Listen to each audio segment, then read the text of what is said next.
ये कौन सा कानून है कि मैं ही तुम्हें खाना बना के दूं हर बार? का हो तो हमरा से तू काहेला बियाह कैलू? तारा समझ ना आइल? बियाह करबू तो खानो बनावे के पड़ी। खाना खैला के बाद नु बिस्तरवो करे के पड़ी। बिस्तरा कैले के बाद नु घपा घप भी करवावे के पड़ी तारा। जैसे कि बिना लेले हमरा नींद ना आवेला। काहो भाई लोग, अगर वीडियो न एडिट अगर सही कैलो हम ना तो एगो लाइक प्लीज छोट भाई खातिर करिए लो, एगो शेयर एगो लाइक जरूर करिए लो। अगर वीडियो अगर अच्छा लगी तो हम लोग के तो करिए लो, कमेंट भी कर लो हमार भाई लोग।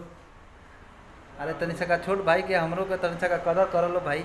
तो हम लोग का छोटा प्यारा भाई विकास राज, नाम है विकास राज, काम भी करते हैं राज वाला।